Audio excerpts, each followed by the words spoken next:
Hello everyone. Very good evening to all of you. Am I clearly visible, audible? Let me confirm. If I am clearly visible, audible, I will start the session. Is it good to go?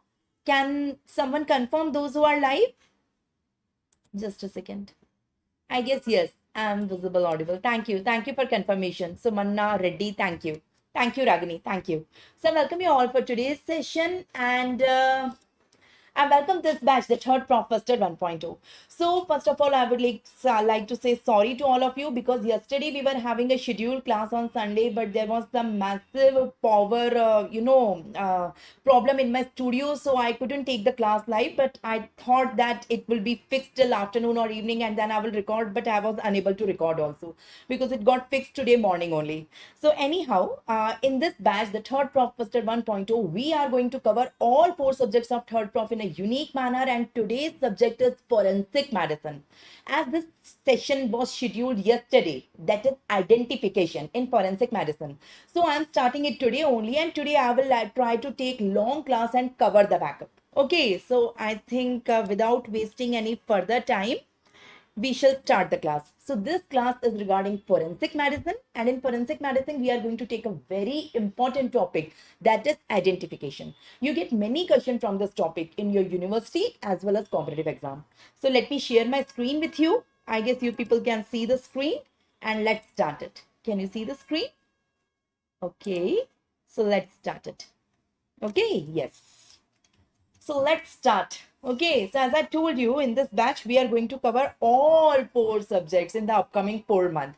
And this session is forensic medicine and toxicology. And today's topic is really very, very important. That is identification.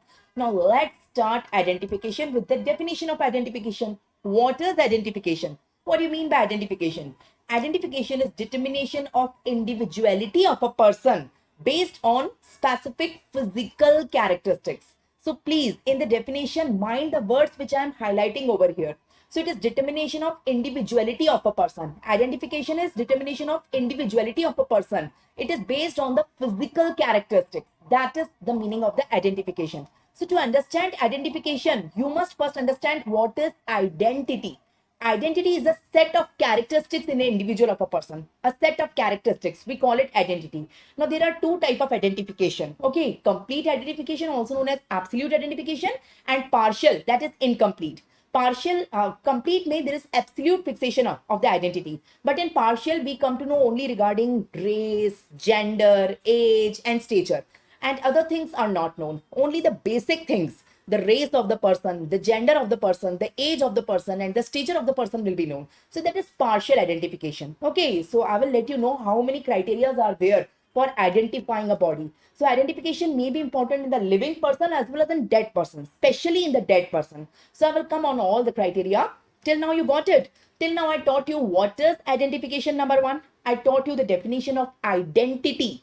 Identity is a set of characteristics that individualize the person. We all have an identity. We all have a set of characteristics that is individualizing a particular person. That is my identity. Okay, so we all have a self identity. Okay, now why identification is necessary? Why I'm teaching you this chapter in forensic medicine? You may be thinking now why it is necessary at all. So identification may be necessary in living person, may be necessary in dead person. One by one I will tell you. Okay, so let's come on living person. In living person, why identification is necessary? This person is live now. Why we want identification in this person? Why? So let's further divide it into civil and criminal cases. When it is required in criminal cases and when it is required in civil cases. So there are four conditions or situations where in criminal cases we want to know the identity of this person. The person is live, the person is not dead, and there are six civil conditions when we want to know the identity of this person, the live person. So what are the criminal conditions, criminal situations?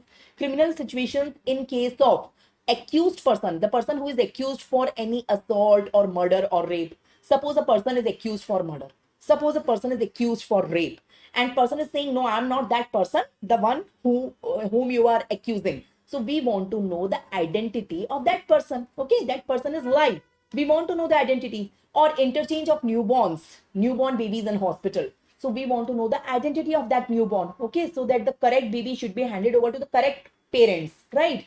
Or in case of impersonalization. What do you mean by impersonalization? Pretending someone else. Suppose hacker, there is a hacker who have done some, some thief or something, and now the person is pretending someone else. Okay, so we want to know the actual identity. Or absconding criminal, there is a criminal who is absconded. So we want to know the identity of these persons in living. They all are live, they are not dead. So we want to know the identity in these cases, in criminal cases. Now come on civil cases.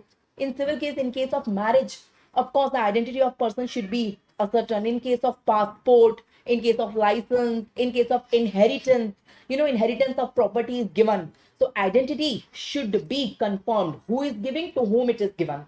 Okay, and insurance claim. In insurance, sometimes there is pseudo or false insurance claim. In case of missing person, sometimes we put price on finding a missing person, so missing person identity should be confirmed. Or in case of disputed gender, disputed sex, I will come on that also. So these are the, you can see, 10, 4 plus 6, 10 situations in which we want to know the identity of a living person. How many of you are with me? So what I'm telling you people, I'm telling you why identification is required. So there are 10 situations in which we want to know the identity in a living person. Out of the 10, 4 of criminal and 6 of civil. If you don't want to learn number, it's okay, but broadly you should know why identification is necessary at all. I will tell you various ways of identification, but before I come on the various criteria or various ways of identification, you should know the answer of why identification is required at all, why this chapter exists in your syllabus, forensic medicine. Identification, why identification is required in living, it is required for these many situations. They are in front of you. Now coming on dead, when identification is required in a dead person, the person is already dead. Now why identification is required? The person is already dead. Number one, in case of fire or explosion or massive accident, we can't see the face, okay, and we are unable to recognize the dead body. So identification is required in case of fire, in case of bomb explosion, in case of massive accident. The face is completely disrupted. So we want to know the identity of this person. Or when a dead body is found on the roadside, on field or railway stations, or in the water, we don't know the identity of this dead body. So we want to hand over it to the relatives now. We want to know the identity. In case of decomposed or mutilated body, the body is completely decomposed or mutilated. Sometimes we don't get a body, we get skeleton. So for the skeleton also, we want to know the identity. Okay. So in these conditions, we want to know the identity in dead. So I taught you 10 conditions and 4 conditions over here. These are the situations in which we want to know the identity. Okay. Identification in living is required when identification is dead is required when. You don't have to mug up the exact numbers and all. If you have broadly understood, it's more than sufficient. Are you people there? Can we go ahead? So this is what I told you why identification is required. We have already seen the situations where identification is required. Now, please, people, open your ears, open your brain, and please focus. Very important term, corpus dactyli. Every year you get a question on that. Either you get a long question, short question, preferably short question, or MCQs. Many MCQs. Students don't even understand what is this term stands for. Corpus corpus delicti. Please pronounce it properly. So it is corpus delicti. It's body of offense or body of crime. What is corpus delicti? What is corpus delicti? It is body of offense. What do you mean by that? It is the evidence that the crime have actually happened. You have to prove that first the crime have happened.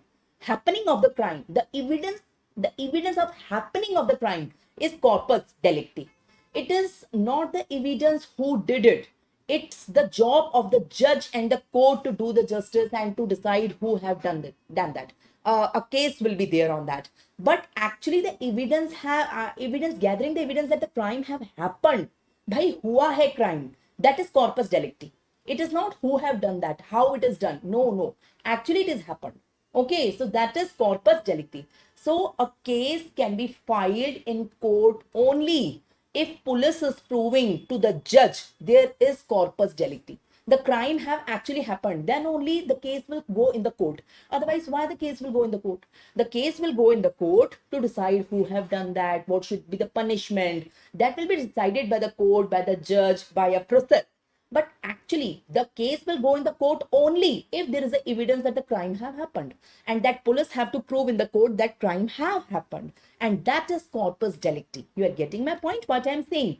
It is not the evidence who did it, but it is the proof that crime itself have occurred. Okay, who did it? That will be decided later by the court, based on many facts and evidences. But whether the crime have happened or not happened, the crime have happened, the evidence of that is corpus delicti. Okay, so corpus delicti doesn't mean a dead body. It can be any crime. It is the basic proof that the crime have actually happened. The crime have actually happened. Okay, the crime have happened. It doesn't mean dead body. It doesn't mean who did the crime. It means crime have happened. Crime have happened. So for defining corpus delicti, you have to answer 2 questions. There are 2 questions. Is there a proof that there is a harm or loss happened?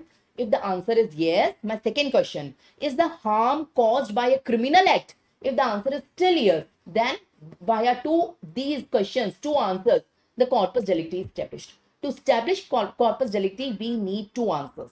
What 2 answers? There should be a proof that a harm actually happened, and that harm is caused by criminal act. That is the crime have happened. Okay. So first, before convicting a person, that before giving punishment to any person, okay, the person who is accused for any crime, we have to prove that the crime have actually happened, and that is proven with the help of corpus delicti. How many of you got it? So crime have actually occurred before a person convicted of committing a crime. So you have to prove crime hona to chahiye. Suppose there is no crime, so for what you are punishing this person? So crime have happened. First, you have to prove that. The police have to prove that. So that is the meaning of corpus delicti. Okay, it is a body of crime or the body of offense. It is a proof that the crime have actually happened. For example, in case of murder, if we talk about a murder, so 2 things should be there. There should be identification of the dead body. There should be a victim. There should be a dead body. If you're talking about a murder, there should be a dead body exist. And there should be a positive identification of that dead body. And there should be a proof that the death of that person is caused by criminal act.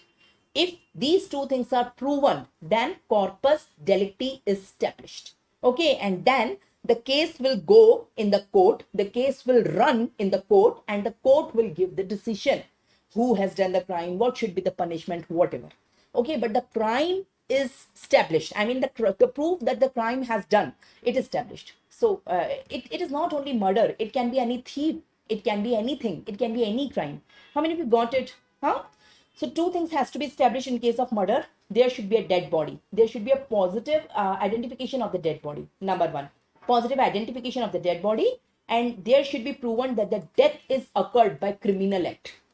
The death is occurred by criminal act. Okay, so if these two things are proven, then the case can go to the court that corpus delicti is proven. There is a crime. It is a evidence that the crime have happened. Okay, so what are the two main parts of the corpus delicti? To establish the identity of the body and establish infliction of violence in a particular way, at a particular time, at a particular place, by a particular person. So this is corpus delicti. I hope everyone got it. Give me a thumbs up. Can we go ahead? So I taught you what is corpus delicti. Now, identification data. Identification data. How we can do identification. I told you why we have to do identification. What are the reasons or what are the situations we need identification in living person and we need identification in dead person. I taught you the situations in which we need identification. Then I taught you what is corpus delicti. Okay, it is a proof that the crime have happened. Who have done the crime, when the crime is done, for what purpose it is done. No, these are not the question. The question is crime has occurred. You have to prove that. Then only the case can go to the court. Then only you can, accuse some person that this person have done the crime. We are having suspicion on that. But there should be evidence that the crime to hua hai. Okay, so that is corpus delicti. So till now we have seen that. Now, how we do identification, whether in living or in dead, how we do. So if we want to do identification in living as well as dead, there are 10 criteria. I will teach you all 10 one by one. There are 10 criteria. So first 4 are ultra important. The next 6 are less important, but first 4 are ultra important. So identification in dead and living is done by 10 criteria. They are in front of you. Race, religion, gender, sex, age, teeth, general developmental structure, anthropometric measurement, fingerprint, lip print, footprint, external peculiarities like scar, tattoo, hair, blood, DNA, and personal effects like clothes, pocket content, and all. So this is how we do the identification in living as well as dead. But out of them, some of them stand only for living. We cannot do identification based on dead based on these. Like handwriting, we can check handwriting only with the living person. Speech and voice, gait, manner, habits, memory, and education. So these are only for living, but these are for living as well as dead. So this is the summary. So this is identification data. Identification data. How we do the identification? So in living and dead, we can use these 10 criteria. In living only, we can use these 4 criteria. I will teach you all one by one. You are getting it? So let's start with the first one. Can I start? So out of which the sex, age, teeth, and anthropometry and fingerprints, these are ultra important. Remaining also we will see. So not in much detail, but these things we will see in very detail. They are ultra important. One by one we will start from the beginning only. So let's start with the race. Can I start with the race? Are you people with me? Can we start with race? So the first thing is race. So when race, we want to know the race of any person, whether living or dead. When we want to know the race of the person in case of mass disasters, like railway accident, air crash accidents, So air crashes, railway accident, when person of different races were traveling together. Many persons of different races were traveling together. Like you can see this is railway accident. You can see this is air crash. Different races are traveling together. So we want to know the race of the person. What is the definition of race? Can you define race? What is race? Race is biological grouping within the human population. So we take the entire human population and we do biological grouping in human population. That's the race. Classified according to genetically transmitted differences. Okay, so how race is determined? Race is determined based on 7 criteria. I am teaching you the first thing, race. I will come on religion. Race is determined based on the 7 criteria. One by one we will see. It's very easy. You all know that. First, clothing. First is clothing. So traditional Indian dress versus Western dress, based on which you can judge the race of that person. What is the race of that person? Based on the complexion. Okay. Complexion is black in Negroes, brown in Indians, and fair in Europeans or Caucasians. Okay. So you can see complexion is black in Negroes. Okay. brown in Indians, okay, and fair in Caucasians or Europeans. So this is complexion. So based on complexion, again, we can judge the race. We cannot come on a firm conclusion. Okay, you can see, we can judge the race of the person based on the complexion. Based on the complexion. Third is eye color. Based on the iris color. Again, iris color is dark brown, okay, or black in Indians. In Indians, it's dark brown or black. Dark brown in Negroes, it's blue or gray in Europeans. In Europeans, it's blue or green color. So again, we can judge. The next is hairs. Hairs, you know, hairs is having ethnic variation, but Indians have black, long, fine hair, rounder, and which are thicker than other races. So Indian hairs are thicker as compared to Negroes and Europeans. Indian hairs are thicker. Indian hairs are thicker. So based on the hair, again, we can judge. The next is skull. The most important among them is skull. Because based on the skull, we calculate cephalic index. What is cephalic index? This is skull. In the skull, we measure the width, breadth, and we measure the length. Okay, so breadth upon length into 100. This is cephalic index. So what is cephalic index? Who discovered it? The scientist who discovered it, the name of the scientist is Anders Retzius. You get NCQ on that. Okay, so cephalic index is discovered by Anders Retzius. So please see this name. You can identify in the options. Okay, so cephalic index. It is the percentage of breadth upon length. Breadth upon length, yani width upon length into 100. It is the percentage. So it is B upon L. It is not L upon B. So B upon L. Okay, so maximum transverse breadth upon maximum transverse length of the skull into 100. This is how we calculate cephalic index. This is how we measure the breadth and length. The breadth and length are measured by spreading calipers. You know, there are vernier calipers to measure the straight length, but this is curvatural length, no? For curvatural length, we are having spreading calipers. It's an instrument. Okay, it can be kept for your spotting the instrument. This instrument is known as spreading calipers. We measure the length, we measure the width. So width upon length, breadth upon length into 100. This is cephalic index. Why we are calculating cephalic index? For two purposes. Number one, racial comparison, and number two, fetal age estimation. I will come on fetal age estimation also for legal and obstetrical causes. Okay, so here main cause is racial comparison. So based on the cephalic index, there are three types of skulls. Based on the cephalic index, dolichocephalic, mesocephalic, and brachycephalic. You can see dolichocephalic, mesocephalic, and brachycephalic. Dolichocephalic is long-headed. Mesocephalic is medium-headed, and brachycephalic is short-headed. You can see. You have to learn the values. Here cephalic index is 70 to 75. Here 75 to 80, and here 80 to 85. So 70 to 75, learn it 75 only. Don't learn 74.9, you will get confused. 70 to 75, 75 to 80, 80 to 85. So dolichocephalic is seen in Negroes. Okay, mesocephalic is seen in Caucasians, and brachycephalic is seen in Mongolians. Appreciate. So appreciate this face, this face, this face. Because of this skull, this skull, this skull. I hope you are getting it. Okay, so this is dolichocephalic. This is mesocephalic. This is brachycephalic. Okay, started from 70. This is 70 to 75. This is 75 to 80. This is more than 80. You are getting my point? Appreciate the width upon length. So here width is 70, length is 100. Here width is 80, the length is 100. Here width is 85 and the length is still 100. So length is 100 in all of them. The length is 100, the length is 100, the length is 100. I want you to focus on the width. Appreciate the width. So here, to be precise, you can say it's 70 to 75. It's 75 to 80. And here 80 to 85. You want to learn one, so 75, 80, 85. The higher version you can learn. That is the width. The length is 100. So that is the meaning.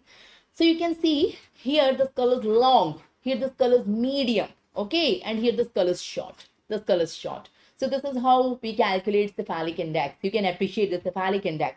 And based on the cephalic index, we divide the skull into three categories: dolichocephalic, mesocephalic, and brachycephalic. And based on which we are defining the race. So where are the Indians? We are Indians. I am Indian. I mean, I don't know about you. But where are Indians? So Indians are coming in mesocephalic. Indians, Chinese, and Europeans.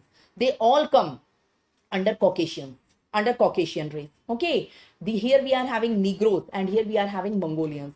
So you can see this is Negro, this is Mongolian, and this is Caucasian. So Indians are coming here. Indians are mesocephalic. Indians, this is your MCQ. Indians are mesocephalic. Okay, so based on the skull, we have divided them. by skull के basis पे तो we have seen. But what about the other features of these three races? So there are three races which are existing in the world, the three broad races. What are the three broad races? There are Caucasians, in which we are considering Indians also. There are Mongolians and there are Negroes.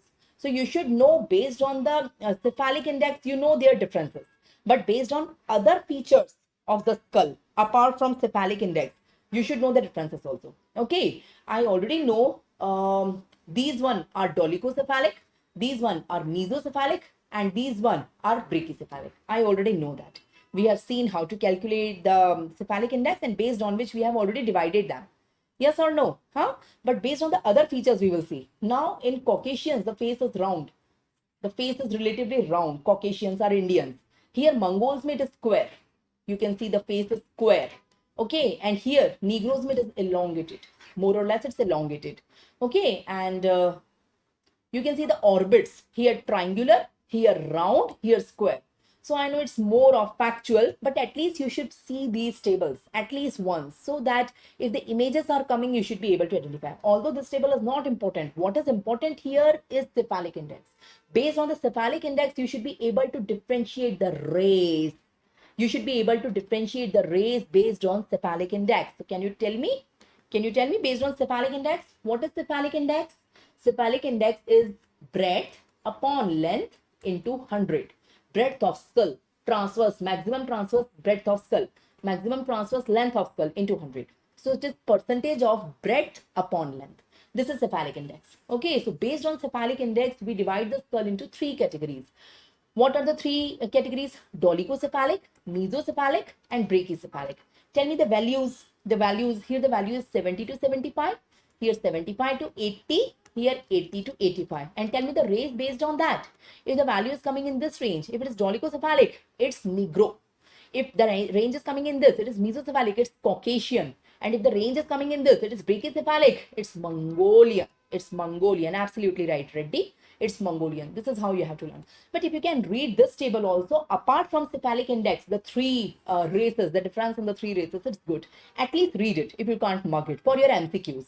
For your MCQs. Okay, you can see the three races, Caucasian, Mongols, and Negroid. Okay, now, so we have seen the based on the clothing, how we differentiate the race, based on complexion, based on iris color, based on the hairs, okay, how we differentiate, based on the skull, how we differentiate the race. Just a second. What happened? Just a second. I'm coming back. I guess you can see the screen again.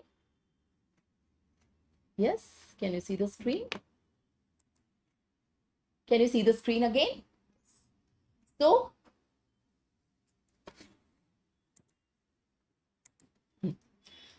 based on the skull also, we have calculated cephalic index. Now, indices of long bone. I'm not talking about skull. I'm talking about long bones. Okay, long bones. I'm talking about humerus and radius of upper arm. Okay, and femur and tibia of the lower limb. Okay, now I will calculate four index. See, they are very easy. Brachial index. Okay, crural index, humerofemoral index, and intermembranous index. One by one we will see. Okay, first brachial index.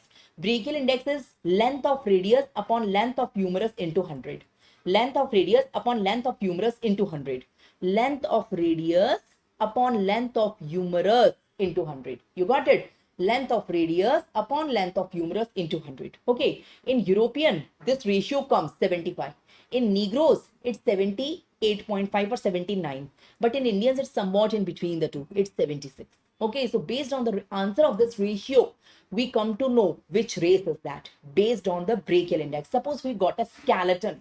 Okay, and we are suspecting some crime have happened few months back, few years back, I mean. We got a skeleton somewhere. Okay, so from the skeleton, we want to know the race of this person, the dead person who is already dead. And we got the skeleton. So we will calculate, we will measure the length of the radius and length of humerus and divide them into 100. And we will see the answer. So at least we will know the race of the skeleton. So this is how we calculate brachial index. The second is crural index. Here the length of tibia upon length of femur into 100. Again I say length of tibia upon length of femur. Tibia upon femur into 100. Again, in Indians, it's 86.5. In Negroes, it's 86.2. In Europeans, it's 83.3. I know these figures learning is real challenge, but people at least see the formula. If you can't learn the figures, it's okay. But at least you should know there are certain indexes which exist based on which we can differentiate the race. And you should know the formula of those indexes. If you can see the values, it's good for your MCQs, but you don't have to mug up really. Okay. At least see the name of these indexes. Okay. The plural index. The third naam mein hi hai humerofemoral index. So here we are taking the length of the humerus and the length of the femur. So length of the humerus upon length of femur into 100. For Europeans, it's 69. For Negroes, it's 72. Okay. So that is humerofemoral. And the fourth one, intermembral index. It's we are adding humerus and radius. So add the length of humerus and radius. Divide by femur and tibia. So add the length of femur and tibia. Okay. So add these two, take it as a numerator. Add these two, take it as a denominator. Okay. And take the ratio into 100. For Europeans, it's more than 70. For Negroes, it's less than 70. Okay, so this is how broadly based on the length of these bones, humerus, radius, femur, and tibia, we calculate the various indices and based on which we decide the race of the skeleton, of the dead body or the skeleton. So can you tell me the formula? What is brachial index? The length of radius upon humerus. What is femoral index? The length of tibia upon femur. This is upper limb, this is lower limb. Here we take upper lower humerus upon femur, and here we add these two, humerus plus radius upon tibia plus femur. So this is the easiest way I can tell you. Learning values, at least have a look on the values so that broadly you can identify the options. So these are the indices, again indices based on which we can say the race of the dead body, the race of the skeleton. The last is Mongolian spots. What do you mean by Mongolian spots? Mongolian spots are hyperpigmented patches present on the lumbosacral area. These are the hyperpigmented patches present on the lumbosacral area. It is present in 90% Americans, 80% Asian, and 10% whites. So based on which we are broadly judging the race of the person. Okay, you can see these are Mongolian spots. They are very common. They can be mild, subtle. They can be very obvious sometimes. Sometimes they are very subtle. Sometimes they are very obvious. And they are very common in Asians. So many of us may be having it. Okay, so these are Mongolian spots. These are Mongolian spots. So we are done with race. The first thing, race is done. I'm done with race. I want to teach you all this in this chapter. Before teaching all this, I taught you what is corpus delicti and I taught you why identification is required. Then I start identification data. I completed with the race. For race, you have to see these 7 criteria. I have shown you the images, as many as images are possible. Okay, so that it fit in your mind. This is how we determine the race of a living or dead. We can determine the race in living also and dead also. Okay, suppose in a living person, in some civil or criminal cases, we want to do that, or in a dead body, suppose mutilated dead body or skeleton, we want to do that. So these are the 7 criteria based on which we will do. Can I come on the next? Shall I start the religion? Race and religion are not very important, people. Most important is sex, age, and teeth. Something you can't ignore. Okay, so coming on the next. The next is religion. Religion. Okay, so broadly based on the religion, we will see whether it's a Hindu male, Hindu female, Muslim female. Okay, in Hindu male, one by one we will take. In Hindu male, there is no circumcision. Circumcision means, the glans penis. The glans penis is removed from the penis. It's a thin membrane over the penis. So here circumcision is not done in Hindus. There is sacred threads. Can you see the sacred threads are usually worn? Okay, wooden beaded necklace are very frequent in Hindu males. Okay, caste marks on the forehead. You can appreciate the caste marks on the forehead.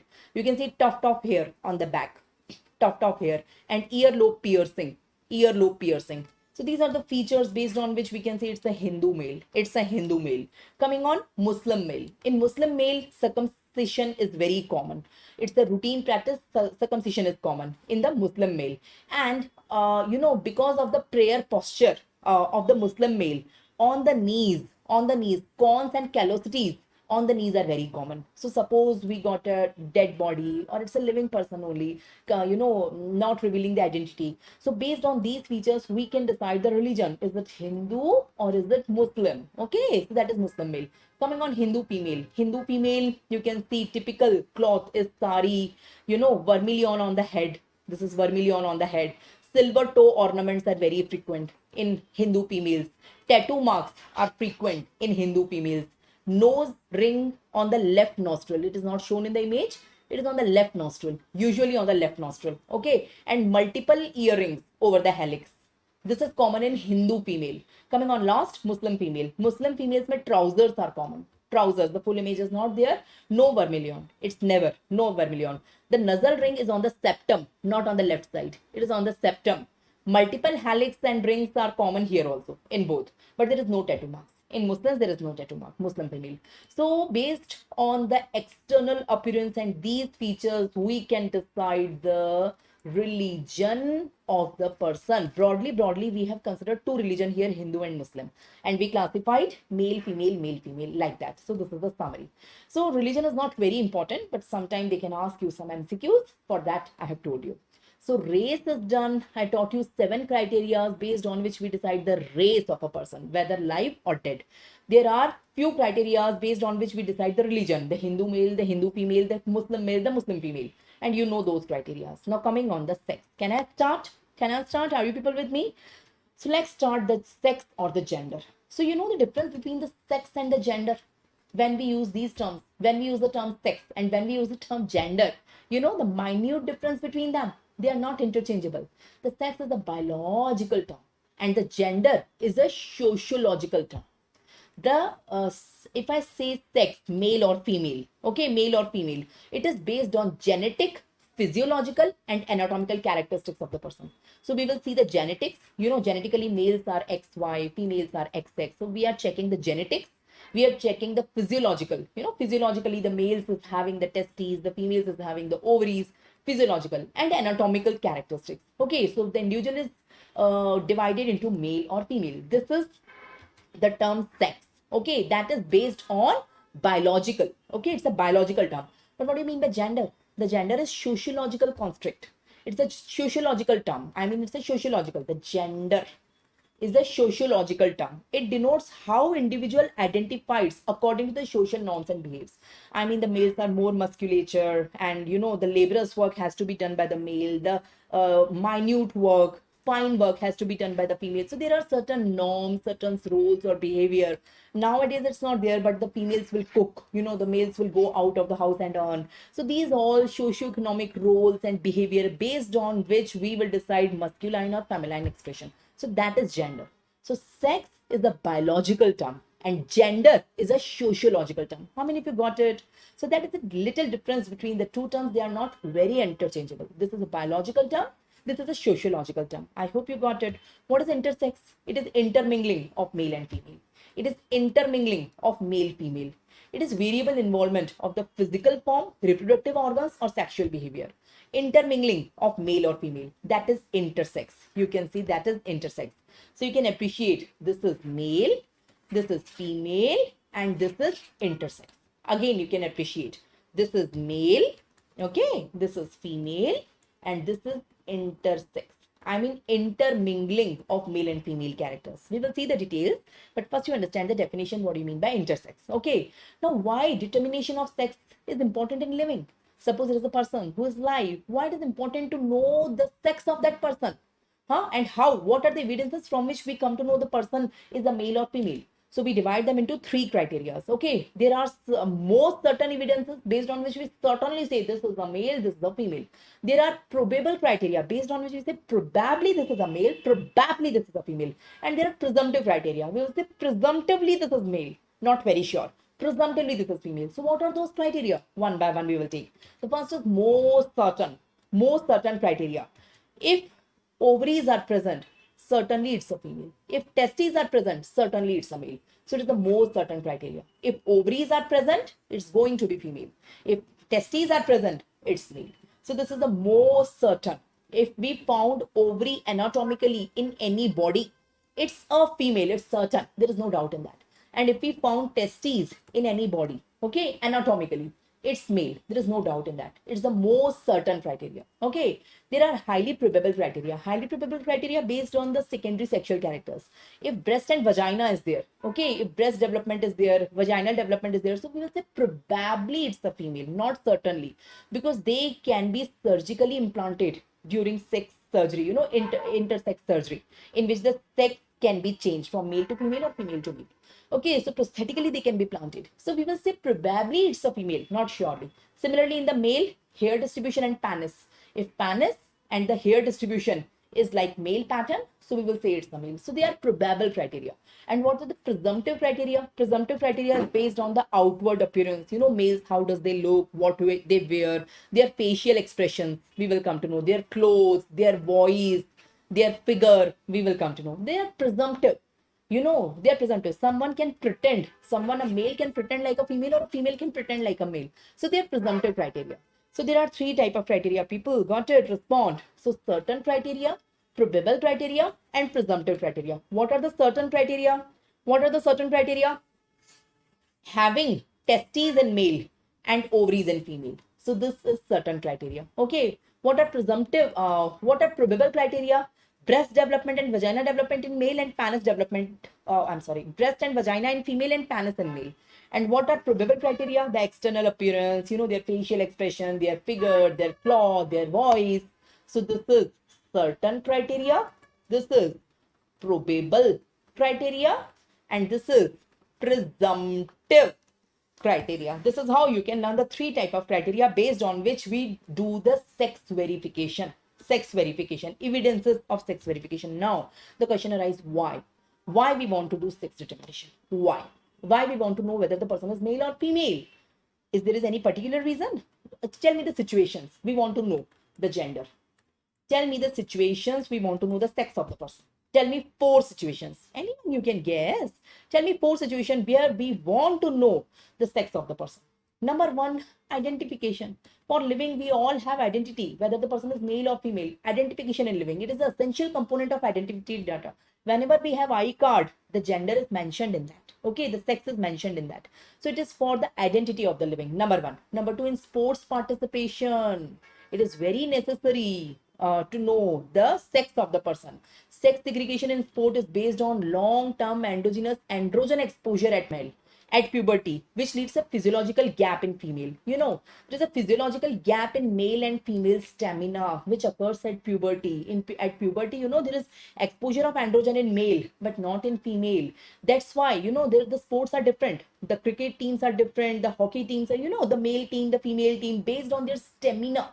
The teams are different. There is no team in which both the players are playing, both the gender players are playing. Okay, because based on the physiological gap between the sexes. So in sports, it's very necessary to know the sex of the person. I hope you are getting it. The third, for civil rights, civil rights. Certain civil rights are given to one sex only, not to other. So that's why it's necessary to know the sex of the person. And number 4, for legal issues, like for legitimacy, divorce, paternity, marriage, impotency, rape, affiliation. It is very necessary for all these legal issues to know the sex of the person. So we want to know the sex of person for 4 conditions, in 4 situations. Number 1, for identity in living. Number 2, in sports. Number 3, for civil rights. There are certain civil rights which are given to one sex, not to others. And number 4, legal issues. Got it? So these are the 4 situations when we want to know the sex in a person. Can we move ahead?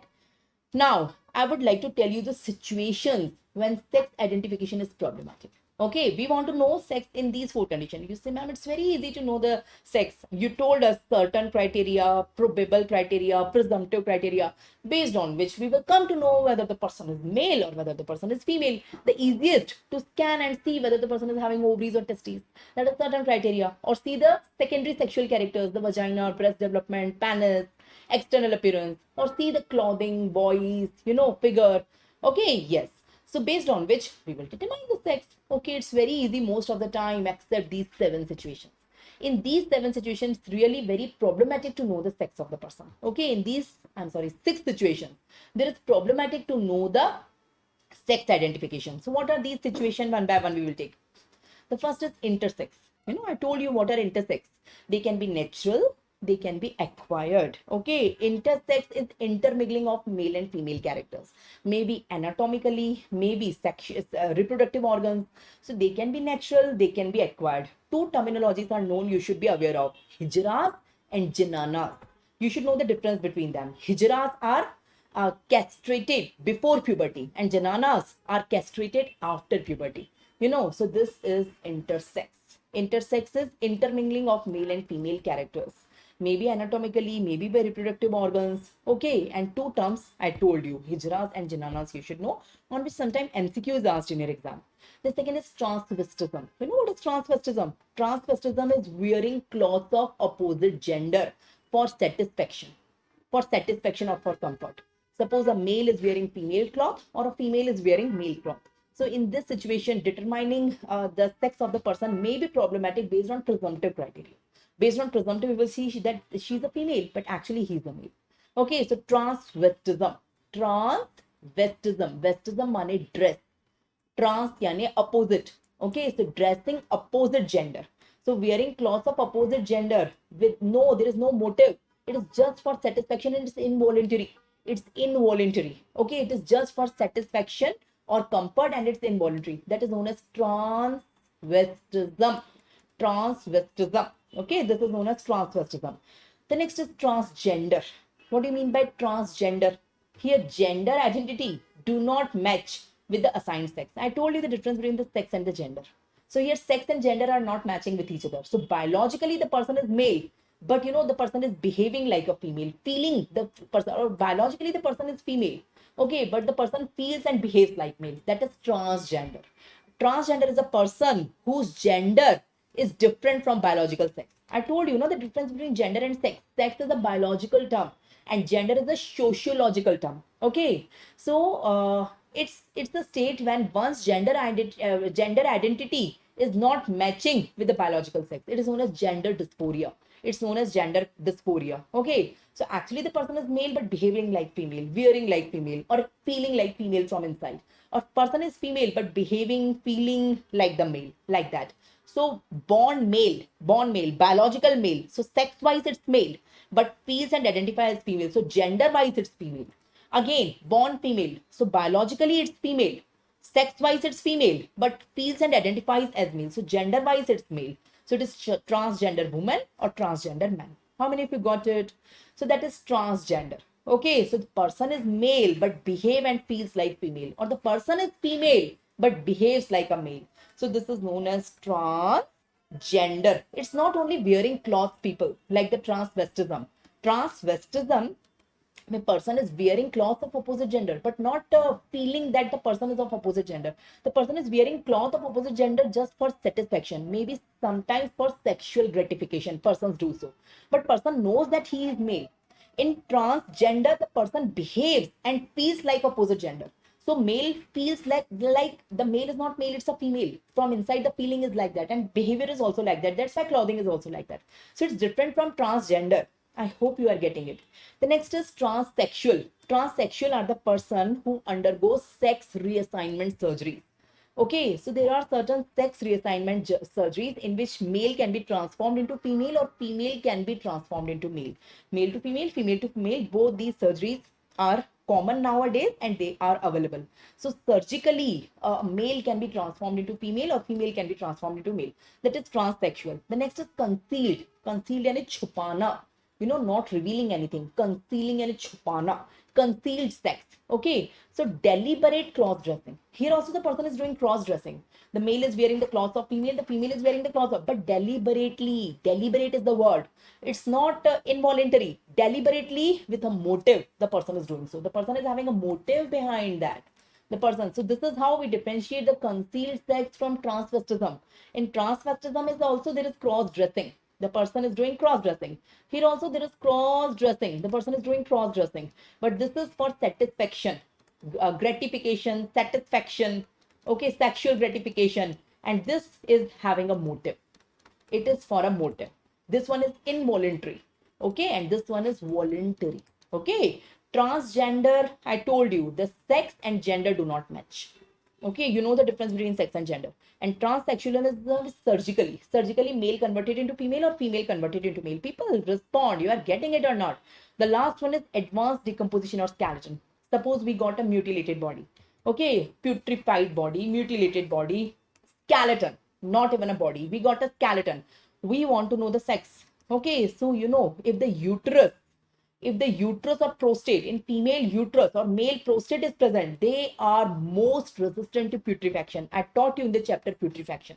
So we will see the uterus or prostate and we will see, we can determine the sex based on that. So these are the situation where sex determination can be problematic. These 7 conditions, I taught you all 7. How many of you got it? So 7 or 6 conditions in which the sex determination is problematic. Okay, so I taught you the 4 conditions where sex determination is necessary.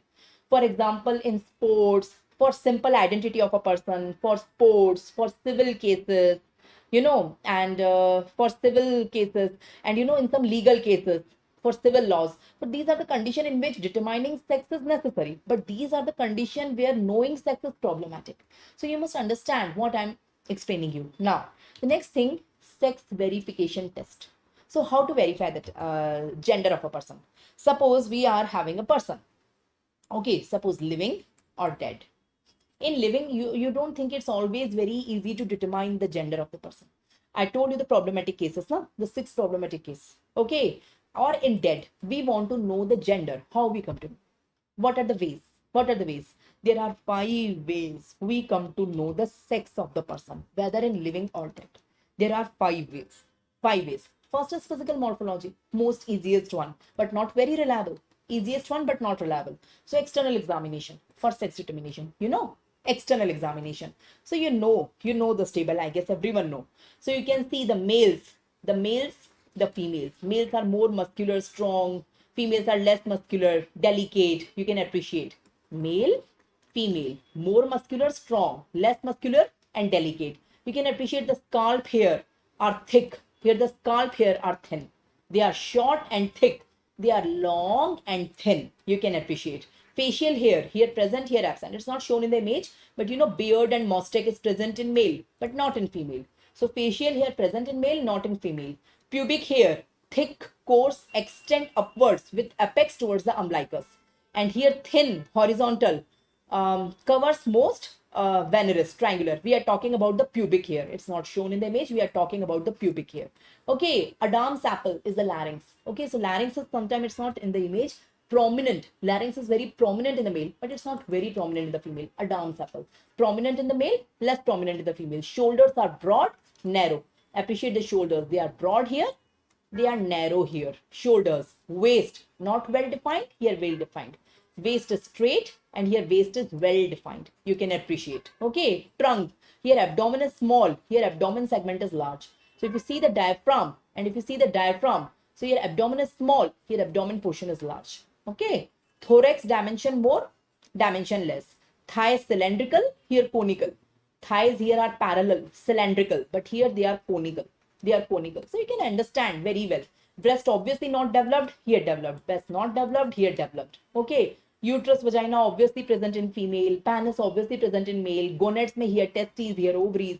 So that is the external examination. Nothing to learn. I guess you know that.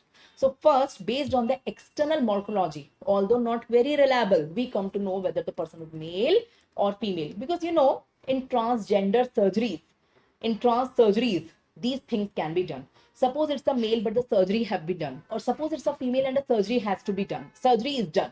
So based on which, you can by mistake, you can say it's a male, but actually it's a female, which is surgically transformed into male like that. So physical examination is not very reliable, but we can do. Okay, number 1. Number 2, the best is gonadal biopsy. Do the biopsy of the gonads. Do the biopsy of the gonads. I told you, gonads. So here, do the biopsy of the ovary and here, do the biopsy of the testes. What you will get? If it's a male, you will get XY. And if it's a female, you will get XX. I guess everyone know male, female, all have 46 chromosome, or you can say 23 pairs of chromosome. So out of 23 pairs, 22 pairs are same in both. They are known as autosome, pair 1, pair 2, 3, 4, 5, like that. So 22 pairs are same, but the last pair, 23rd pair, sex chromosome is different. sex chromosome. So here in males, it's XY. In females, it's XX. I guess everyone knows that. So if we do the gonadal biopsy, that is confirmatory test for the gender. Physical examination is not confirmatory. You do a biopsy from here or you do a biopsy from here. In the biopsy, see is it XX or XY, based on which you can confirmatorily say, is it a male or is it a female? That is the second test. Okay, this is not reliable. This is most confirmatory or reliable. The third is gene-based test. What do you mean by gene-based test? You can do PCR. Don't do biopsy. You will take any cell, blood cell, and do the PCR. In the PCR, you detect these two genes.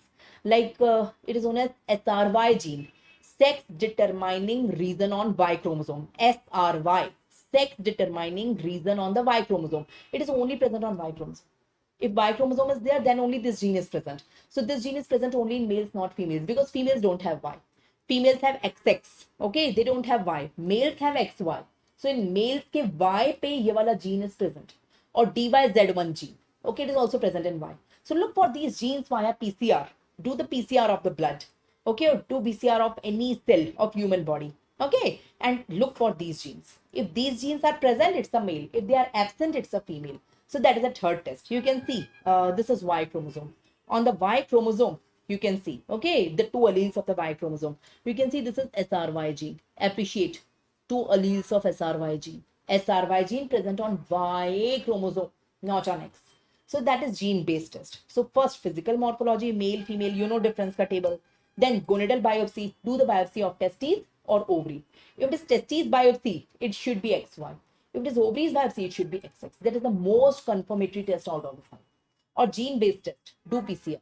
In PCR, detect for the genes which are present only on Y chromosome, like SRY gene, like DYZ1 gene. Okay, the next is testosterone. Let's say, take the blood sample and look how much testosterone is there. Obviously, in females, the level is low. In males, the level is high. In females, the level is less than 10 nanomole per liter. In males, it is more than 10 nanomole per liter. So it's a rough test, not a very good criteria, but simple test. Here only blood sample is required. You just take blood sample. In the blood sample, look for testosterone. Is it less or more? You should know the cutoff. So again, it's the rough criteria. The best is gonadal biopsy. Again and again I'm saying. And the next best, after gonadal biopsy, the second best is nuclear sexing. Nuclear sexing, or known as sex chromatin test. You get question on that. What is nuclear sexing? What is sex chromatin test? Let me come on that. Okay. So coming on nuclear sexing, it's a method of sexing the cell. We are dividing whether it is male or female. In doubtful cases, in decomposed body, mutilated body, we want to know whether the dead body is male or female, or living with doubtful cases, is it a male or female? We want to know that. So here we will look for two things, Barr body and Davidson-Smith body. What do you mean by Barr body? What do you mean by Davidson-Smith body? I will explain both. Before that, before coming on these two, before teaching you nuclear sexing, I want to teach you Lyon hypothesis. What is Lyon hypothesis? Have you heard about Lyon hypothesis? I must have taught you this all in pathology also, if you have studied pathology from me. So in female, there are two X. Na? Only one is active, other is inactive. The inactive X is seen as a dot inside the cell, and that is known as Barr body. You got it? What is Barr body? So out of the two X in female, okay, only one of the X is active.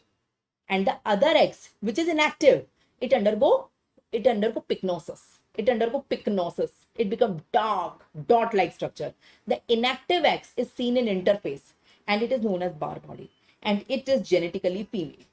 So can you see the 2X? Appreciate 1X, 2X. You know, females have 2X. I guess genetically normal female have 2X. You can appreciate the 2X. One is active, so it remains active only. The other become inactive and it become a dot-like structure. See the dot. In the interface, the second X become pycnotic. It become condensed. It become a dot-like structure, and that is known as Barr body. That is.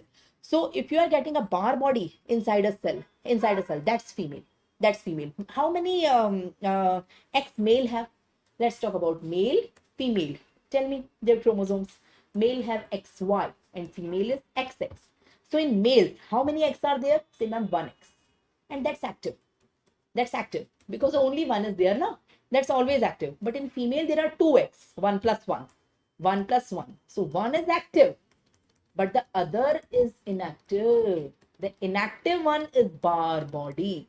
So my point is that, people, please understand. My point is that males don't have bar body. Females have one bar body. So bar body is number of X chromosome minus 1. So here number of X chromosome is 1. So 1 minus 1 is equal to 0.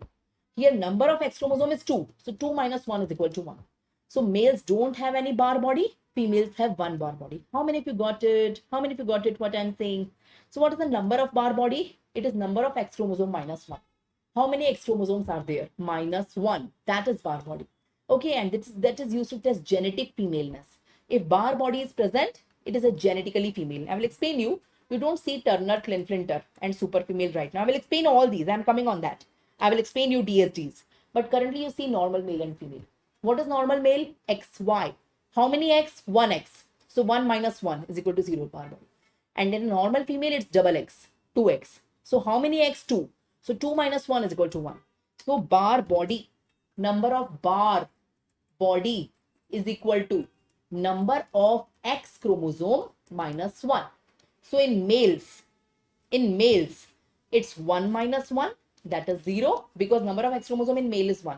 In female, it's 2. Number of X chromosome is 2. One is active, one is inactive. 2 minus 1 is equal to 1. Okay, so in males, there is no bar body. In males, no bar body. In females, there is one bar body. How many of you got it? That is the concept of bar body. Okay, so rather than doing biopsy, we can, so don't look these two diagrams. Okay, see the first two diagram. This is female, this is male. In female, I can see a bar body, one bar body. In male, I can see no bar. Okay, so this is how we can determine the gender, we can determine the sex. It is known as nuclear sexing. What I'm teaching you? Nuclear sexing. It's very important. So bar body. How to see the bar body in which cells? So either take the cells of buccal mucosa. We take some cells from the buccal mucosa. Okay, with the help of brushing the buccal mucosa. Okay, or hair follicles. So take the cells of buccal mucosa or hair follicles. Okay, and do the microscopic analysis. Okay, and look for the bar body. Bar body is present or absent. So see the bar body in the nucleus, inside the nucleus. So appreciate where is the cell. Say, ma'am, this is the cell. Which cell? It can be a cell of buccal mucosa or it can be a cell of hair follicle. Okay, it can be any of the two cells. See the cytoplasm, not interested in cytoplasm. See the nucleus, yes. I am interested in the nucleus, but in the nucleus, I can see a dot near the nuclear membrane. This dot is bar body. So I can see one bar body. So I can see this person is female because it is having one bar body. So I will say it's a female. This is how we detect the bar body. How many of you got it? This is how we detect the bar body. So here we don't have to do the biopsy of the ovaries. You know, doing biopsy of the ovary is invasive. And you have to console the person. We will do biopsy of your gonad. You know, it is a psychological impact also, biopsy of the ovary to know the gender. This is the easy method, na? Just take the brushing from the mouth or take a hair follicle. Just, you know, take a hair follicle and see. So it is as good as the biopsy. So look for the bar body. Bar body present, it's a female. Bar body absent, it's a male. So this is the second best method to determine the gender after biopsy. Obviously, best is biopsy. Do the biopsy of the gonad. Okay, suppose there is a living person. It is a living person. So in the living person, it's problematic sex. Okay, suppose person is saying I am male, but we feel no, in some legal issue the person is female. Or suppose a person is saying I am female, but legal issues we feel that person is male. In some medical legal issue, we want to know the actual gender, actual sex of the person. So either we can do the biopsy of the gonad, okay, either the testes or ovaries, that is the best thing, or we can do nuclear sexing. This is how we perform nuclear sexing. How many of you got it? So what is bar body? What is bar body? Bar body, also known as sex chromatin. It is the inactive X chromosome. The inactive X chromosome become condensed. So female have two X chromosome. One of it is active, the another is inactive. The inactive one become hypercondensed or pycnotic and appear as a dot-like structure. It is present inside the nucleus, in the somatic cell. It is seen during interphase. It is seen dark stained plano-convex in shape near the nuclear membrane. So you can see, if you see the shape, it's plano-convex. The shape is like this. It's not a circle. It's like this. Okay, plano-convex shape. And it's dark. It's near the nuclear membrane, to be precise. And it is seen in interphase. So that is regarding the bar. That is regarding the bar body. So in normal male, there is 0 bar body. In normal female, there is 1 bar body. The remaining I will explain. Let's come on the Davidson body. Davidson-Smith body. The first was bar body. The second is Davidson-Smith body. So what is Davidson-Smith body? It is seen in the neutrophils of the female. So collect the blood. See the neutrophil. The neutrophil is having multilobated nucleus. So can you see the multilobated nucleus? So Davidson-Smith body is attached with it is a drumstick appearance. It is attached with the nucleus with the help of a thin filament. So this is Davidson-Smith body. Can you see? This is Davidson-Smith. Okay, it is attached with the nucleus with a thin filament. Where is the nucleus? This is all nucleus. This multilobated nucleus of the neutrophil. Neutrophils have multilobated nucleus. I guess you know that. Okay, so this is nucleus. See the red structure. So this is Davidson-Smith body, which is attached with the nucleus with a thin filament. That's why it is having the appearance of drumstick. Drummer plays the drumstick. So drumstick is also like this. It is the Davidson-Smith body, which is attached with a thin filament. Okay, the filament is compared like this. This is the filament. So it is having drumstick appearance. Davidson-Smith body. Okay. And again, it's a supplementary marker for the female sex. It is present again only in females, not in males. So what I taught you two bodies, people. I taught you two bodies. Barr body, Davidson-Smith body. This one is present in somatic cell like buccal mucosa, hair follicle. This one is present in neutrophils. This is also present in females, not males. This is also present in females, not present or not in male. So this is plano-convex. Okay, seen inside the nucleus near the nuclear membrane. This one is drumstick appearance attached with the nucleus with a thin filament. I am done. Say, people, say. Got it? The two type of the bodies. This is nuclear sexing. So based on these 5 tests, we can decide the gender of the person. Anyone have any confusion? How to decide the gender of the person? Do physical examination, less reliable. You know the table, broad shoulder, the narrow shoulder, and all the characters I taught you. From top to bottom, imagine the body of male and female. You can make this difference for table. No need to learn. The best is due to the gonadal biopsy. This is the best. Okay. And second best, you can do the nuclear sexing. In nuclear sexing, I taught you 2 things. Okay. Barr body and Davidson-Smith body. Davidson-Smith body. Both are present in female, not in male. What are they? How to do so? In which cell they are present? I've explained everything. Apart from that, we are having gene-based test in which we test the PCR. We do the PCR for testing by chromosome specific genes like SRY gene. Okay, and testosterone is less reliable. We can take the blood sample and look for the testosterone level. How many of you got it? People learn the 5 tests for sex verification. You get question on that. The 5 tests for sex verification. How many of you got it? Can I proceed? I would like to have 1 minute. I want to drink water. After that, I'm starting a very important portion. Disorders of sexual development, known as DSD, disorders of sexual development. I will start. After that, the sex will be done. Then I will come on the 3rd or 4th thing, age. Race is done. Religion is done. Sex is going on. Okay. And after that, we will come on age. After that, we will come on teeth. Okay. One by one, we will take all these things. So give me a minute.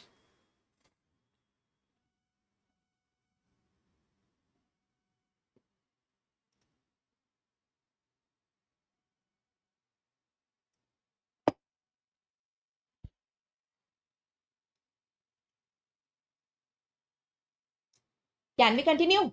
Can we continue? Chalo. So we are done with the sex verification test. And now I will start with disorders of sexual development, known as DSD. Disorders of sexual development, DSDs. Okay. What do you mean by DSDs? Can you define DSDs? It's external genitalia, which is atypical relative to the chromosome and relative to the gonads. We have to see 3 things. First of all, see chromosomal sex of the person. Then see gonadal sex of the person. And then see anatomical sex sex of the person. You're getting my point? Chromosomically, male is XY, female is XX. Gonadally, male is having testes, female is having ovaries. And anatomically, external genitalia, male is having penis, female is having vagina and cervix. So please understand the 3 type of the sex. At the birth of a person, the sex is determined anatomically, looking at the external genitalia. So looking at the external genitalia of the newborn, we decide the gender of the person. Okay, so if the newborn is having penis, we say it's a male. If the newborn is having vagina, vulva, cervix, we say it's a female. So we decide the gender of the person based on external genitalia. at the birth. Okay, but gonadally we don't test whether the person is having testes or ovaries. Chromosomally we don't test whether the person is XY or XX. So there are three type of the sex. You are getting my point. Got it? You are getting my point. So we will come on that. So you can see uh, the same thing. So there are three type of disorders. There are three type of disorders. Disorders of gonadal sex, disorders of chromosomal sex, and disorders of phenotypic sex. One by one we will take it. Okay, what do you mean by that? Disorders of gonadal sex. What do you mean by that? Here chromosomal sex is normal, but gonads are abnormal. Chromosomes are normal. Male is XY only, female is XX only, but gonads में there is some problem. Testes and ovaries cannot develop. It is gonadal agenesis. The testes and ovaries couldn't develop. Okay, that is gonadal sex, disorders of gonadal sex. The second is disorders of chromosomal sex. Here, chromosomal numbers is not normal, either one extra X or less X. Okay, normally males are XY and females are XX. Now, suppose the male is having extra X, so it is known as Klinefelter, one extra X. Or suppose female is having one less X, it is Turner. It is Turner. I will explain both. So Klinefelter, Turner, Swyer, mosaicism. So here chromosomal number is abnormal. Okay, chromosome, the XY chromosomes may number of the chromosome is abnormality. And third is phenotypic sex. Here gonads are normal. Chromosomes are also normal, but urogenital tract is abnormal. Penis and the complete urogenital tract, vulva, vagina, there is some problem in the urogenital tract. So please understand here androgen insensitivity syndrome and congenital adrenal hyperplasia is there. So please understand the three type of DSD. What is DSD? Disorders of sexual development. DSD, disorders of sexual development. We divide them in three categories. Disorders of gonadal sex, disorders of chromosomal sex, disorders of phenotypic sex. Here, chromosomes are normal. Okay, gonads may problem. Here the problem is in gonads. Gonads couldn't develop. Okay, here the problem is in chromosome.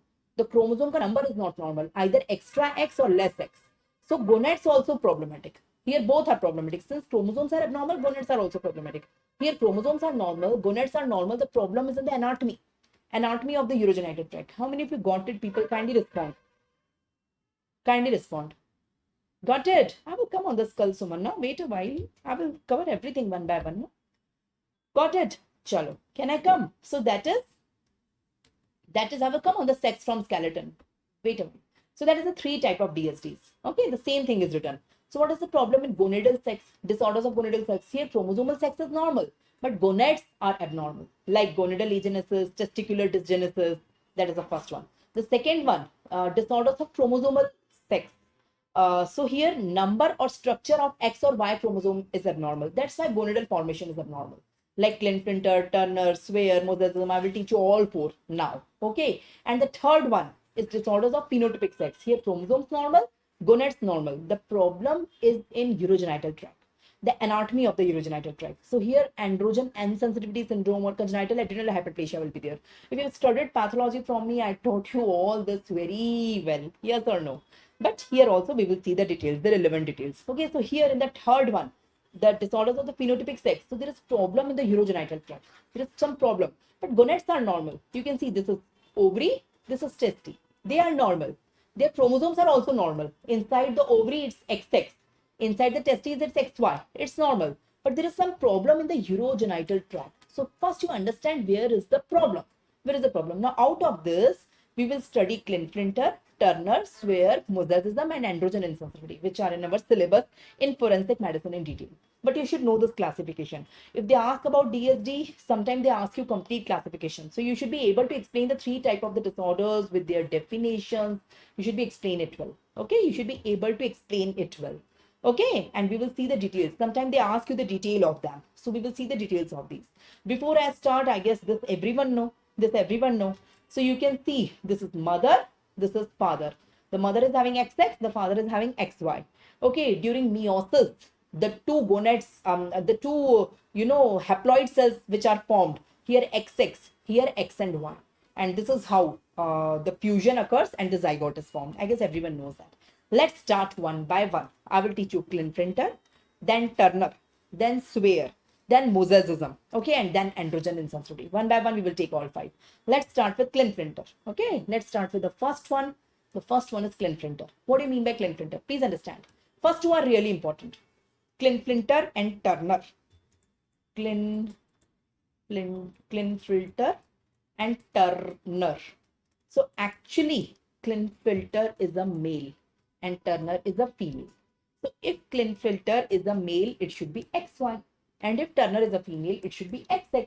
Okay. So this one trisomy of X. Okay. You are getting my point. So it is a trisomy of the sex chromosome. So it is one extra X. Klinefelter में. And Turner में monosomy of X. One X is not there. So you can say it's X0. Only one X is there. Okay. One is not there. So this is how you can learn simply. In Klinefelter, one extra X is there. In Turner, one X is missing. One X is missing. Okay, so one by one we will see. So let's start Klinefelter. It is the most common sex chromosome disorder in male. Most common sex chromosomal disorder in male. It results in male hypogonadism. It is trisomy of the sex chromosome. Trisomy. So usually how many total chromosomes are present in a human cell? You'll see, ma'am, 46 or 23 pairs. Where are 23 pairs? Can you draw? Pair number 1, 2, 3, 4, 5, 6, 7, 8, 9, 10, 11. Likewise. Okay, draw. 12, 13. Likewise, you draw. Last pair is like this. So this is X, this is Y. But it is, so all the pairs have two chromosomes. One coming from mother, one from father. One from mother, one from father. All the pairs have two chromosomes. But here there is trisomy, one extra X. One extra X there. It is known as trisomy of sex chromosome. Trisomy of X chromosome. If you count the total chromosome, it becomes 47 instead of 46. So it is 47 because it is trisomy. How many of you got it? So it is written like this. How it is written? 47. Why 47? It is XXY. So this is Klinefelter. It is written like that. Total number of chromosomes is 47, not 46. It is trisomy, one extra chromosome of the last pair. Trisomy of which pair? The sex chromosome, the 23rd pair. So it becomes XXY. Okay, normally it's XY, but it becomes XXY. This is the karyotype. You have to draw it in your exam. You should be able to draw that. I didn't draw all 23 pairs, but you have to draw the 23 pairs. See pair number 1, pair number 2, 3, 4, 5, 6, 7, 8, 9, 10, 11, 12, 13, 14, 15, 16, 17, 18, 19, 20, 21, 22. There is no problem in that.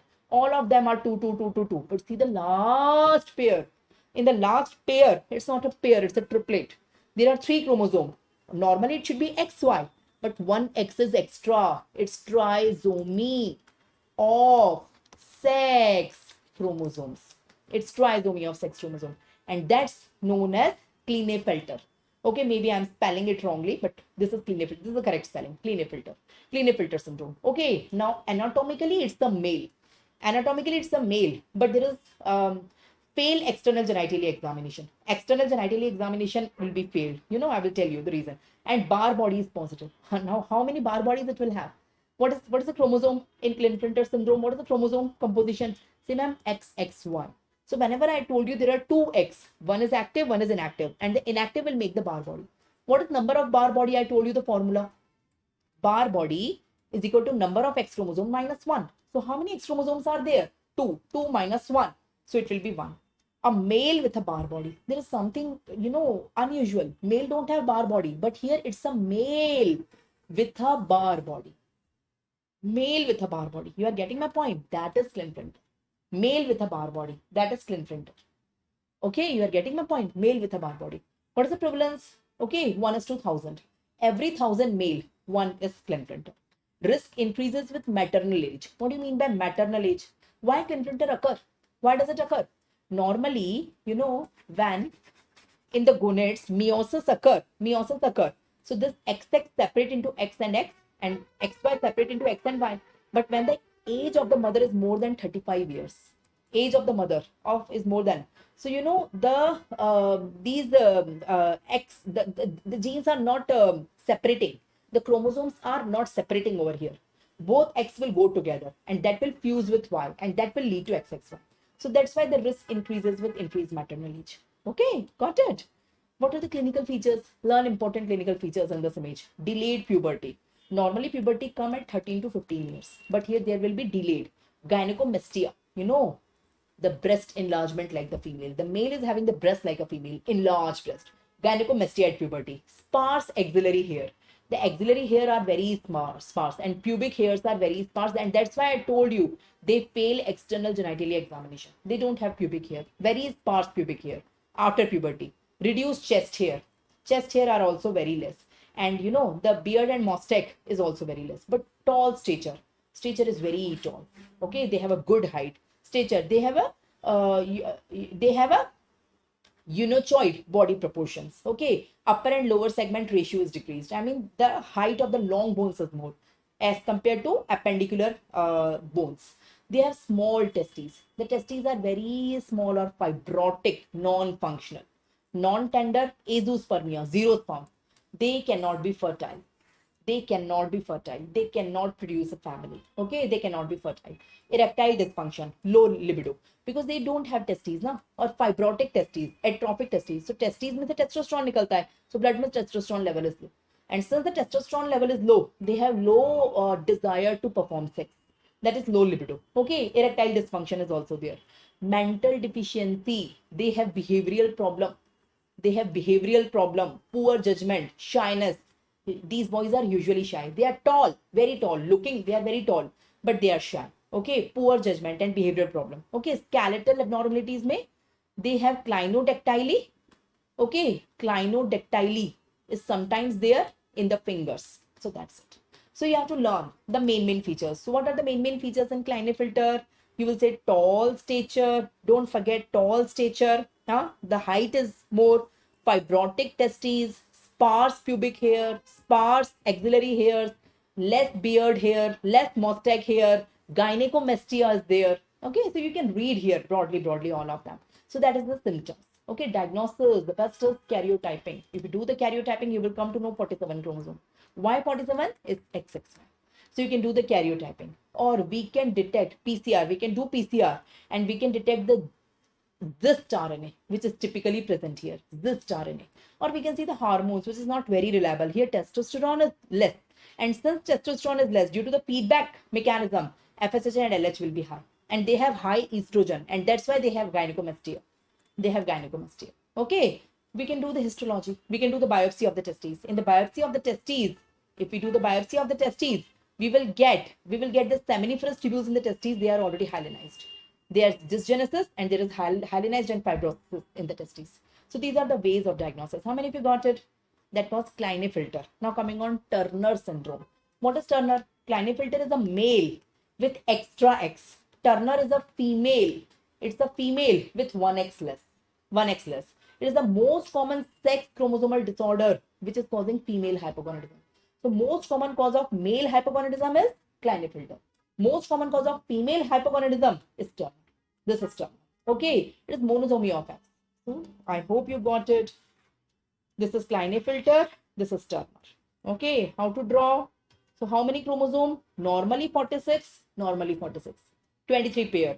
So 23 pair means first 22 pairs are normal here also and here also. First 22 pair. First 22 pairs are normal. Okay, first 22 pairs are normal. First 22 pairs are normal. See the 23rd pair. Here 23rd pair XY is having one extra X. Here 23rd pair XX, she is a female now, is having one X missing. So X0, it is known as X0. Okay, so instead of 46, here become 47. Instead of 46, here become 45. So Turner is 45X0. 45X0. So what is Klinefelter? What is Turner? How many chromosome? Here 47, here 46. Here 47 XXY. Here 46, I'm sorry, 45 X0. This is trisomy of sex chromosome occurs in male. This is monosomy of sex chromosome occur in female. This is the most common cause of hypogonadism in male. This is the most common cause of hypogonadism in female. You are getting it, people. I know this is all relevant in pathology, medicine, other subject, but in forensic medicine also they asked, and in all standard textbook they have given much detail of these disorders. Okay, so you have to revise it. Okay, so this is Turner. You have to draw this diagram. Appreciate the 22 pairs, 1 2 3 4. You can appreciate them, all the 22 pairs. They are normal, they are pairs. They are pairs. See the last 23rd. In the 23rd there is only one chromosome, and that's X. The second is missing, that's why 0.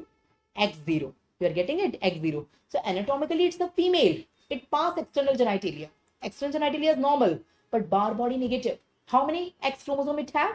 It have one X chromosome. If only one X chromosome that's active, then active one is missing. That's why bar body. So a female with negative bar body. A female with negative bar body. The prevalence is 1 is to 2500. Every 2500 female, 1 is Turner. Okay, say the clinical feature. Short stature. Klinefelter was tall. This is short. This is short. Okay, micrognathia. I mean the jaw. This jaw, the mandible, the jaw is small. High arc palate. Okay, from inside the palate is very high arc. The curvature of the palate. Webbed neck. The neck is webbed, having lymphoedema. Webbed neck. Low hairline, ptosis. In the eyes, ptosis is there. Hairline is low. Okay, low set of ears. Low set of ears. Read it once. Lymphoedema in the neck. Hand, feet. Okay. Pigmented nevi, keloids, widely spaced nipples. The nipples are more widely spaced as compared to normal female. Okay. Shield chest. Skeleton abnormalities में cubitus vulgus. You can appreciate. Cubitus vulgus. Okay. Short fourth or fifth metacarpals and metatarsals. So you can see this is fourth and fifth. Fourth and fifth metacarpals and metatarsals are short. You have to learn it. Okay. That is skeletal. But learning disability is there, visual spatial disability, but mental retardation is not there, like Klinefelter. In Klinefelter, there was mental retardation. Here, there is no mental retardation. Only visual spatial disability is there, learning disability is there. But typical mental retardation is not there. In CVS, there is COA. You get question on that. COA. In heart, there is COA. Coaction of aorta. You get question. Turner में most common CVS abnormality COA. Kidneys में hydronephrosis and horseshoe kidney. Kidneys में hydronephrosis and horseshoe kidney. Okay, the two kidneys are connected with each other. Horseshoe kidney. Okay, and ovaries are streaked. Since ovaries are fibrotic like testes. So ovaries are streaked. They are streaked. Since ovaries are streaked, there is no menstruation. Even after puberty, there is no menstruation. Primary amenorrhea. No menstruation. She can't be fertile. Ovaries are streak ovaries, fibrotic ovaries. Karyotyping we can do and hormones we can do. Hormones में less estrogen and high FSH. So best is karyotyping. How many of you got it? How many of you got it? So can you tell me the differences between Klinefelter and Turner? Klinefelter, Turner. Here 47 chromosome, here 45 chromosome. It's a male, it's a female. This one is the trisomy of sex. This one is the monosomy of the sex. Okay, so here XXY, trisomy. And here there is monosomy. So X0. So total number of chromosomes you have to see. Okay, this is the most common disorder causing hypogonadism in male. Most common disorder causing hypogonadism in female. And rest, what else you will say? That's it. Baki, the symptoms you have to learn. Diagnosis में karyotyping you will do. Okay, so this is how you have to learn both of them. What one more thing I was missing here? Bar body. Looking for. Klinefelter, Turner. Say again. So this is 47 XXY. This is 45 X0. Say the number of bar body. Number of bar body is equal to number of X chromosome minus 1. Number of X chromosome minus 1. So here number of X chromosome is 2 minus 1. That is 1. Here 1 minus 1. That is 0. People see something unique. It's a male. It's a female. A male with a bar body is something unusual. Males usually don't have bar body. But a male with a bar body is Klinefelter. Turner. You know, in Turner, it's a female. Female with 0 bar body. It's something unusual. Females have 1 bar body. But a female without bar body is Turner. This is how you have to learn. Yes, absolutely right, Reddy. Yes. So you have to learn the broad clinical features based on the images. Don't try to mug up. If you see the images broadly, the main clinical features are given there. Broadly, you can see this is tall. This is short. Okay, here mental retardation is present. Here no mental retardation. Okay, other abnormalities I told you. In both of them, gonads are streak or fibrotic. Here, testes. Okay, you can say here the testes will be fibrotic and here ovaries will be fibrotic. Okay, so broadly I told you. You can see the karyotyping of both of them. Appreciate here, appreciate here. Appreciate XXY, appreciate X0. I want you to count this. It will be 47. I want you to count this. It will be 45. And I want you to draw this in your exam like this. Okay, so this is trisomy. This is monosomy. How many of you got it? So I taught you Klinefelter, I taught you Turner, and now I'm coming on Swyer. Let's come on Swyer syndrome. Can we start Swyer syndrome? It is due to mutation or deletion of SRY gene. I told you now this gene is typically present on Y chromosome. SRY gene on Y chromosome, it got mutated. If SRY gene on Y chromosome, it got mutated. So person karyotypically, it's 46 XY. Karyotypically, it's XY. 46 only. It's XY only. But Y is abnormal. No? The Y don't have SRY gene. So it becomes like female. It becomes like female. You know, the male secondary sexual characters don't develop. Okay. She will have a small uterus. No sexual characters. No ovaries. Only small uterus. So genetically, it's a male. But phenotypically, it's a female. Okay, so that is Swyer. Swyer. The fourth is mosaicism. What do you mean by mosaicism? I guess you know that mosaicism. So it is mixture of two or more cell lines. It can be XX, XY, X plus XY, you know, various cell lines, because there is mutation in the zygote. Because of mutation in the zygote, various cell lines, two or more cell lines can be there. Okay, so number of Barr bodies cannot be fixed. That depend on the number of X chromosomes. Okay, so we are done with this. From these four, you have to see the detail of Klinefelter and Turner. These two, you don't have to go in much detail. If you are seeing the definition, it's more than sufficient.